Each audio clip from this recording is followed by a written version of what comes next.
क्या हाल है दोस्तों, welcome to Learning Lad Hindi YouTube channel. इस वीडियो में हम लोग ये देखेंगे कि कैसे हम लोग सी प्रोग्रामिंग लैंग्वेज में एक अल्फ़ाबेट जो यूज़र एंटर करता है वो एक ओवेल है या कॉन्सोनेंट है, ये बताने के लिए प्रोग्राम राइट कर सकते हैं। इंग्लिश में अल्फ़ाबेट्स ये ई आई वो यू, इन्हें ओवेल कहा जाता है और जो भी अल्फ़ाबेट्स है इन ओवेल्स के अलावा उन्हें कॉन्सोनेंट कहा जाता है। यहाँ पे इस प्रोग्राम में हम लोग यूज़र को एक अल्फ़ाबेट एंटर करने के लिए बोलेंगे और बाद में हम लोग उसे रीड करके एक वेरिएबल के अंदर स्टोर करेंगे। बाद में हम लोग ये चेक करेंगे कि क्या वो एक ओवेल है या नहीं है। अगर वो अल्फ़ाबेट ओवेल है तो हम लोग बताएंगे कि ये ओवेल है, और अगर वो अल्फ़ाबेट ओवेल नहीं है तो हम लोग ये बताएंगे कि ये एक कंसोनेंट है। तो यहाँ पे मैंने कुछ कोड ऑलरेडी लिखा है। मैंने stdio.h हेडर फाइल को हमारे इस प्रोग्राम पे इंक्लूड किया है ताकि हम लोग printf और scanf जैसे फंक्शन जो है उन्हें यूज़ कर सके। और बाद में यहाँ पे हमारा मेन फंक्शन है जो हमारे इस प्रोग्राम का एंट्री पॉइंट है हमारे नज़रिया से। तो पहले हम लोग यहाँ पे जो वेरिएबल्स की हमें ज़रूरत है उन्हें डिक्लेयर करेंगे। क्योंकि हम लोग यहाँ पे यूज़र को एक अल्फ़ाबेट एंटर करने के लिए बोलने वाले हैं तो उसे स्टोर करने के लिए हमें एक वेरिएबल की ज़रूरत है। तो मैं कैरेक्टर टाइप के एक वेरिएबल लूँगा और मैं उसे नाम दूँगा ch। अभी जो अल्फ़ाबेट यूज़र एंटर करेगा वो अपर केस में भी हो सकता है और लोअर केस में भी हो सकता है। तो हमें दो बार चेक करना पड़ेगा कि यूज़र ने जो एंटर किया है वो वोवेल है, कॉन्सोनेंट है। मतलब है कि हमें अपर केस अल्फ़ाबेट के लिए भी चेक करना है, लोअर केस अल्फ़ाबेट के लिए भी चेक करना है। तो इन रिज़ल्ट को स्टोर करने के लिए हमें दो वेरिएबल्स की ज़रूरत है। मैं इंटीजर टाइप का लूँगा, आप बूलियन टाइप भी ले सकते हैं।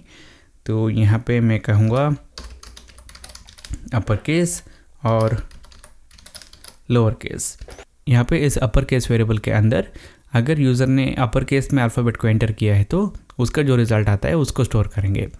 लोअर केस में हम लोग अगर यूज़र ने अल्फ़ाबेट लोअर केस में एंटर किया है तो उसका रिज़ल्ट स्टोर करेंगे। ठीक है।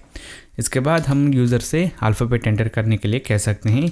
तो मैं यूज़ करूँगा printf फंक्शन को और यहाँ पे मैं कहूँगा एंटर एन अल्फ़ाबेट। अभी इस मैसेज को देख के यूज़र एक अल्फ़ाबेट एंटर करेगा और हम लोग यहाँ पे scanf फंक्शन को यूज़ करके उस अल्फ़ाबेट को रीड करेंगे और उसे स्टोर करेंगे इस ch वेरिएबल के अंदर। अभी हमें जो अल्फ़ाबेट यूज़र ने एंटर किया है उसे चेक करना है, क्या वो ओवेल है। हमें अपर केस में भी चेक करना है, लोअर केस में भी चेक करना है। तो यहाँ पे हम लोग पहले चेक करेंगे कि यहाँ पे मैं पैरेंथेसिस को यूज़ करके कोड को ग्रुप करता हूँ। तो यहाँ पे हम लोग चेक करेंगे कि क्या ch वेरिएबल के अंदर जो वैल्यू है वो अपर केस ये है और ch वेरिएबल के अंदर जो वैल्यू है वो अपर केस ई है। इसी तरह हम लोग अपर केस के लिए ओवेल्स के लिए चेक करेंगे। तो और ch comparison operator equal to I और ch comparison operator equal to O और यू। ठीक है। हम लोग यहाँ पे चेक कर रहे हैं कि क्या ch वेरिएबल के अंदर जो वैल्यू है वो अपर केस ये ई आई वो यू है। अगर ऐसी बात है तो इसका मतलब है कि यूज़र ने जो अल्फ़ाबेट एंटर किया है वो ओवेल है।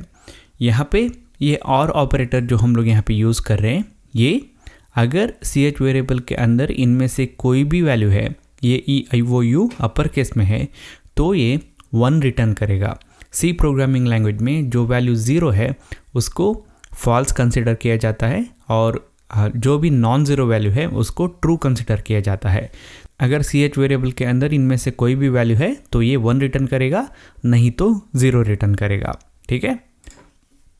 तो हम लोग उसके रिज़ल्ट को इस अपर केस वेरिएबल के अंदर स्टोर करेंगे। तो इसी तरह हमें लोअर केस के लिए भी चेक करना है और यहाँ पे मैंने स्पेलिंग मिस्टेक किया है तो उसको भी सॉल्व करेंगे। यहाँ पे हम लोग लोअर केस के लिए भी करेंगे। तो यहाँ पे हम लोग चेक करेंगे लोअर केस अल्फ़ाबेट्स, ये ई आई वो और यू। यहाँ पे आप कंफ्यूज मत हो जाइए। अगर आप एक बिगिनर है तो ये जो डबल इक्वल टू साइन हम लोग यूज़ कर रहे हैं ये कंपैरिजन ऑपरेटर है। ये सिंगल इक्वल टू जो हम लोग यूज़ कर रहे हैं ये असाइनमेंट ऑपरेटर है। ठीक है। तो अभी हम लोग इस अपर केस और लोअर केस वेरिएबल के अंदर जो वैल्यूज़ है उन्हें देख के ये बता सकते हैं कि यूज़र ने जो अल्फ़ाबेट एंटर किया है वो वोवेल है, कंसोनेंट है। इन अपर केस और लोअर केस वेरिएबल, इनमें से कोई भी वेरिएबल अगर 1 कंटेन करता है तो इसका मतलब है कि यूज़र ने एक ओवेल एंटर किया है, वो अपर केस में हो या लोअर केस में हो। तो हम लोग यहाँ पे चेक करेंगे कि इफ़ अपर केस और लोअर केस, जैसे मैंने आपको बताया था, अपर केस के अंदर 0 है तो उसे फॉल्स कंसिडर किया जाता है, कोई भी नॉन ज़ीरो वैल्यू है तो उसे ट्रू कंसिडर किया जाता है। अगर इन दोनों में से किसी एक वेरिएबल के अंदर 1 है, नॉन ज़ीरो वैल्यू है, तो इसका मतलब है कि यूज़र ने ओवेल एंटर किया है, तो हम लोग उसको डिस्प्ले करेंगे। हम लोग कहेंगे %c इज़ ओवेल।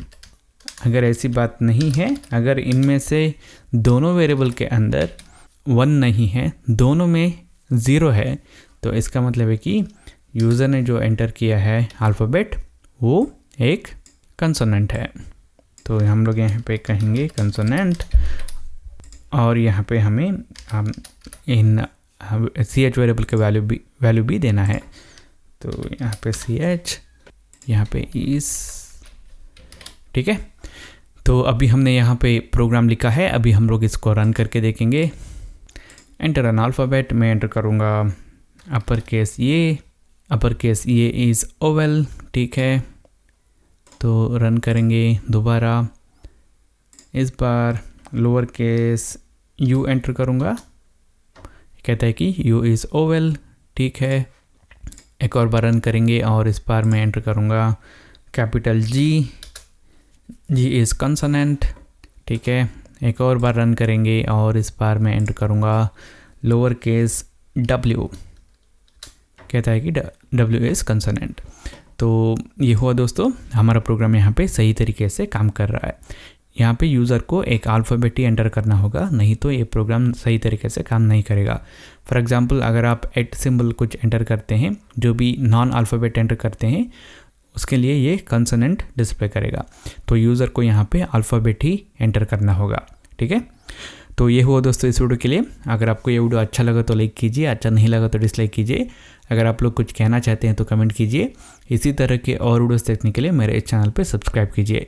इस वीडियो को देखने के लिए बहुत बहुत शुक्रिया। मैं आप लोगों को नेक्स्ट वीडियो पे मिलूँगा।